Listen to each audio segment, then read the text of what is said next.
In 1971, America broke the world's monetary system. On purpose. And right now, in 2025, China is trying to do the exact same thing. But this time, America might not be able to stop it. Let me take you back to a moment most people have completely forgotten. It's 1971. Nixon is in the White House. Vietnam War is bleeding America dry. And the US government is spending money it simply does not have. So what did Nixon do? He did something no country had ever done before. At that scale, he picked up the phone, went on national television, and told the entire world, "We are no longer converting dollars to gold." Just like that. The Bretton Woods system, the foundation of global finance since 1944, was dead. And what replaced it? The petrodollar.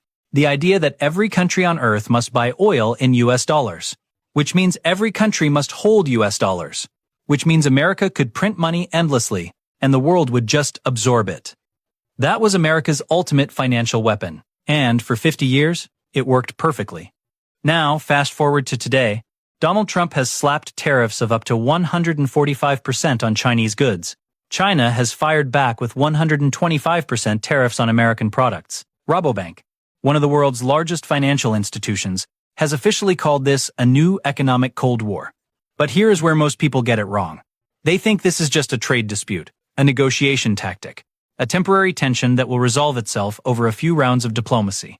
No, what you are actually watching is a 50-year financial architecture being dismantled, piece by piece, in real time.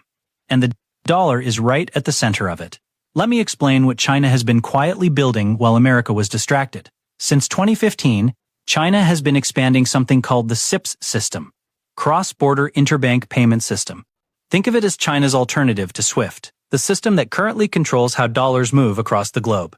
By 2024, over 150 countries were connected to CIPS in some capacity. Now combine that with this.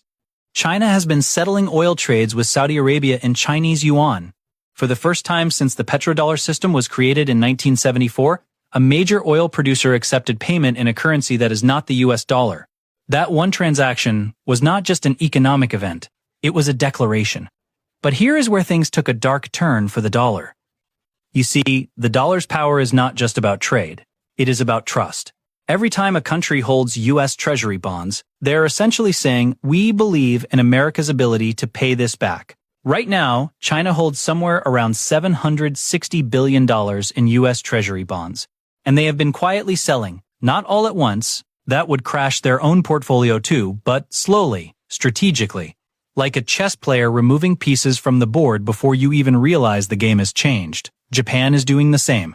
Russia, after sanctions in 2022, was completely cut off from dollar systems, which actually accelerated every other country's urgency to build alternatives. Think about that from the perspective of a Saudi Arabia, a Brazil, and India. If America can freeze Russia out of the dollar system overnight, what stops them from doing it to you next? The dollar stopped being just a currency. It became a geopolitical weapon.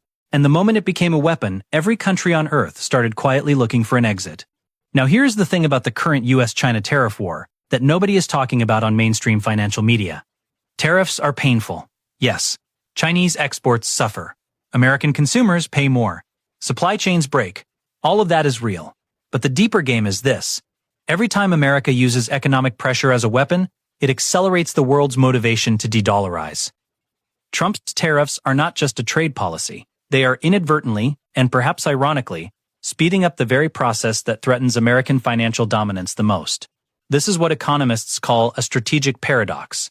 The harder America squeezes, the faster the alternatives get built. Now let's talk about what de-dollarization actually means for you, and for the world.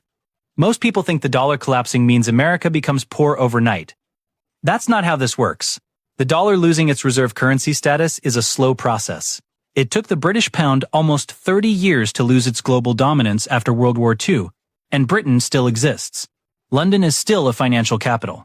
But here is what does happen, and this part is critical. When the dollar loses its reserve status, America loses what economists call exorbitant privilege. That is the ability to borrow cheaply from the entire world, to print money without immediate inflation, to fund military operations, social programs, and government debt without real consequences. Once that privilege is gone, America has to live within its means. Like every other country, And for a government carrying over $34 trillion in debt, that adjustment will be violent. Here is the most important historical parallel I want you to understand. In 1956, Britain tried to use military force to control the Suez Canal. America told them to stop or face economic consequences. Britain backed down. And that moment marked the end of the British pound as the world's reserve currency. The empire did not fall because of a war. It fell because of a financial ultimatum. Right now, America is on the other side of that equation. And China, along with BRICS nations, is slowly building the coalition that could issue that ultimatum back. Not tomorrow, not next year. But the trajectory is clear. So, does this mean the dollar is finished? Here is my honest read. No.